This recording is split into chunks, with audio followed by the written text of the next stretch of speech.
Assalamualaikum warahmatullahi wabarakatuh. Gimana kabarnya hari ini? Baik, pada pagi hari ini kita akan belajar pendidikan agama Islam dan budi pekerti. Sebelum kita memulainya, kita terlebih dahulu berdoa semoga nantinya apa yang kita dapat bisa bermanfaat untuk kita dan ilmu yang kita dapatkan itu bisa kita laksanakan dalam kehidupan sehari-hari. Berdoa mulai. Bismillahirrahmanirrahim. Raditu billahi rabban wa bil islami dinan wa bi Muhammadin nabiyyan wa rasulah. Rabbi zidni ilma warzuqni fahma. Amin ya rabbal alamin. Kemarin kita sudah belajar tentang iman dan nantinya kita akan juga meneruskan mengingat kembali terkait pembelajaran tentang iman itu sendiri. Iman itu, rukun iman itu ada 6, ya kan? Rukun iman itu ada 6. Nah, dari rukun iman ini kita nantinya bisa mengetahui keimanan seseorang, apakah mereka itu percaya atau tidak. Dalam konteks arti iman itu sendiri itu kan percaya. Padahal percaya itu kan gak cuma kita mempercayai dalam ucapan saja, akan tetapi memantapkan di dalam hati kita. Rukun iman.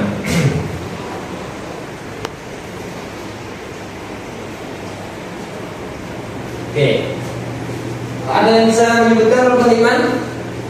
1, iman kepada Allah. 2, iman kepada malaikat-malaikatnya Allah. Dan iman kepada kitab-kitab Allah. Terus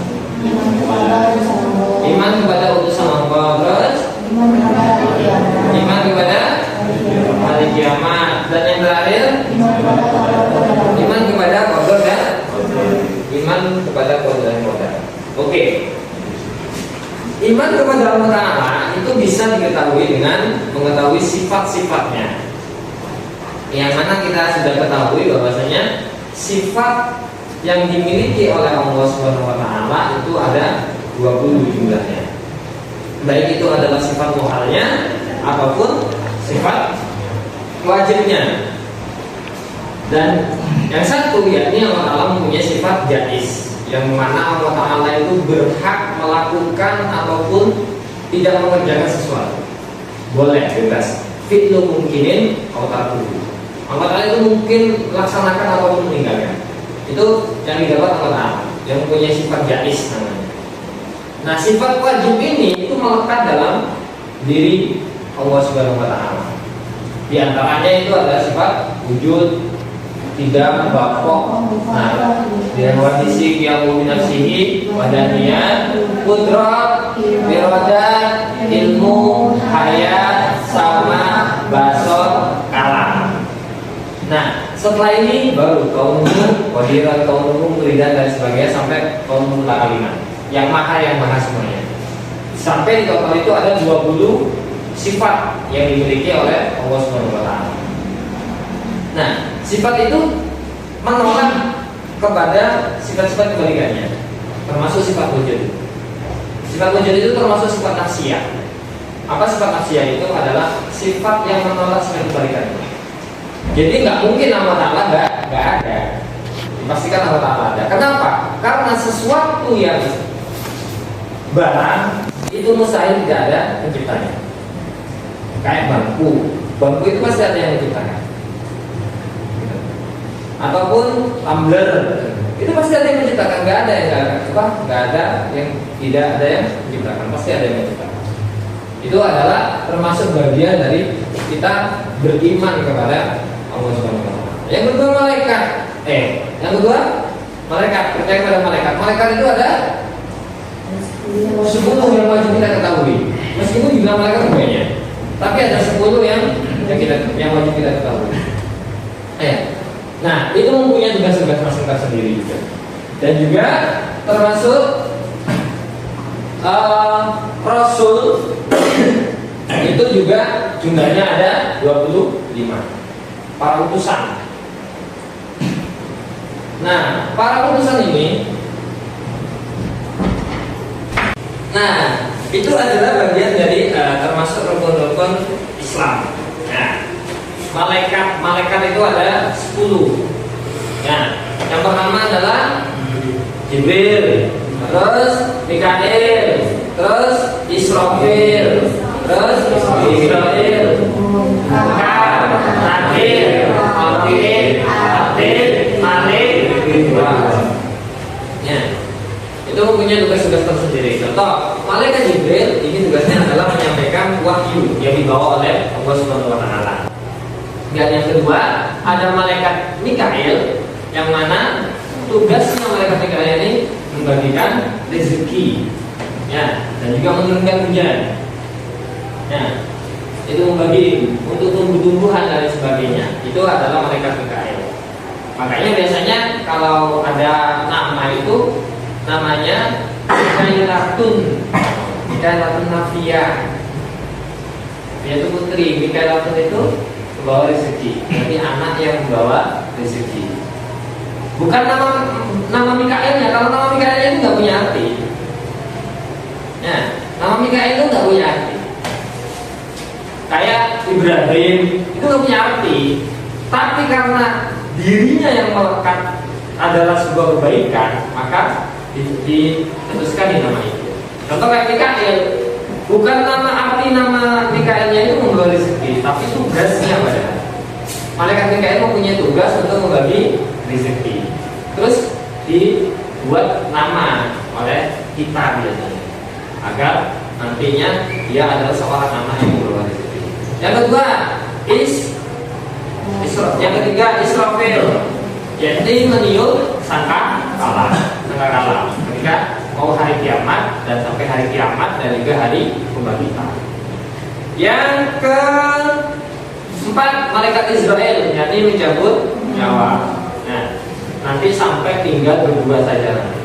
Dicabut semuanya, manusia itu sama jin-jin itu dicabut nyawanya dan hanya tinggal 2 orang saja, yakni Allah Ta'ala sama malaikat Israel.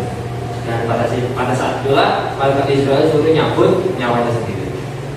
Tinggal hanya Allah SWT. Yang kelima, Munkar Nakir, yakni menanyakan di kuburan. Nah, kita ditanya di kuburan. Terus yang ketujuh, malaikat Raqib, mencatat amal baik. Terus ada malaikat Atid, yakni mencatat amal buruk.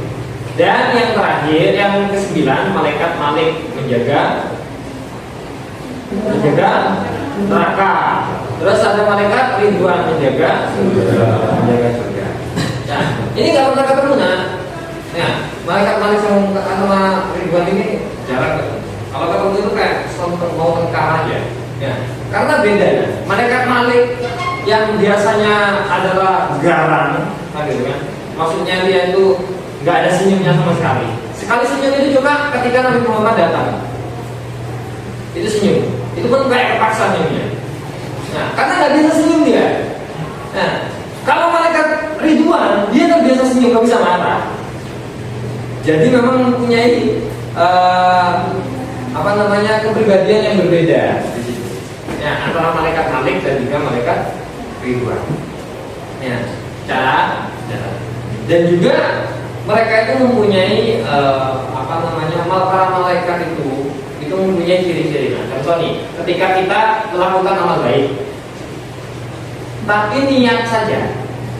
Kenapa malaikat itu tahu kalau kita mempunyai niat baik? Padahal niat itu yang tahu adalah Allah dan kita. Gak ada yang tahu. Niat itu adalah hanya kita dan Allah yang tahu.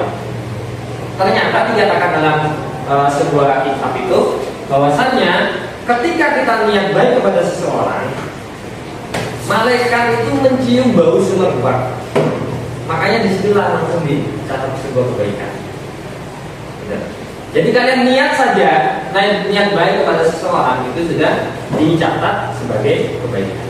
apalagi dilaksanakan, maka 2 kali lipat akan diberikan kebaikan. Ya.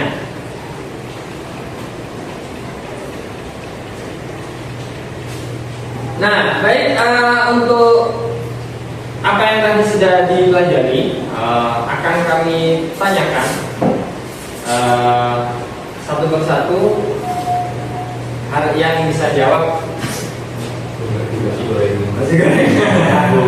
Ya, oke. Kita refleksi terlebih dahulu terkait pembelajaran tadi. Ya, terkait rukun iman tadi. Nah, oke. Sekarang saya tanya. Nah, ini siapa namanya? Raka. Oke, Raka. Sebutkan rukun iman yang nomor 5.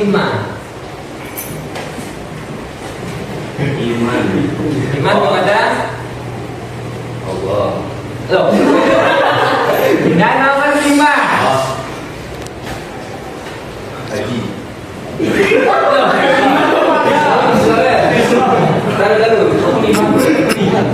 Rukun iman.